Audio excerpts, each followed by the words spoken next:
ஏன் மகா, அக்கா உனக்கு காஃபி கொடுக்க கூடாதுன்னு வேணும்னே தட்டி விட்டுருப்பான்னு நினைக்கிறியா?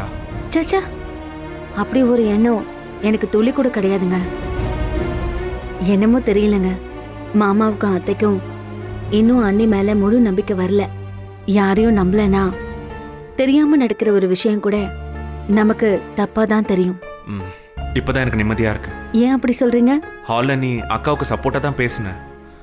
ஆனாலும் அக்கா வேணும்னே காஃபி கொட்டிட்டு தான் நம்பி அந்த வேதனைய மனசுக்குள்ளேயே வச்சிட்டு இருப்பியோன்னு நினைச்சேன். அண்ணிய நான் தானங்க வீட்டுக்கு கூட்டிட்டு வந்தேன்.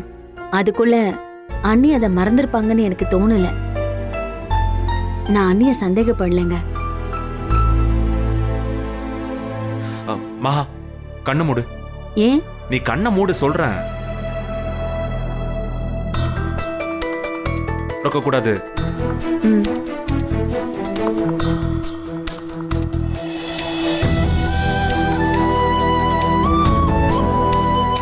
என்னங்க? கொஞ்சம் பொறுமையா இரு.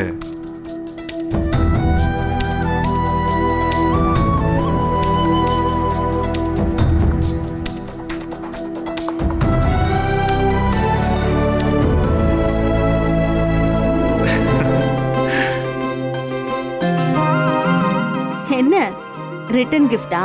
என் பொண்டாட்டி மட்டும் முதல் மாச சம்பளத்துல ஆசையா எனக்கு டிஷர்ட் வாங்கி கொடுப்பாளாம். நான் அவளுக்கு வாங்கி கொடுக்க கூடாதா? உன் அளவுக்கு மெட்டீரியல்ஸ் பத்திலாம் நாலேஜ் கிடையாது. ஆனா என் பொண்டாட்டி பட்டு புடவையில அழகா இருப்பான்னு மட்டும் எனக்கு நல்லா தெரியும். புடவை பிடிச்சிருக்கா? சூப்பரா இருக்குங்க. சூப்பரா செலக்ட் பண்ணிருக்கீங்க.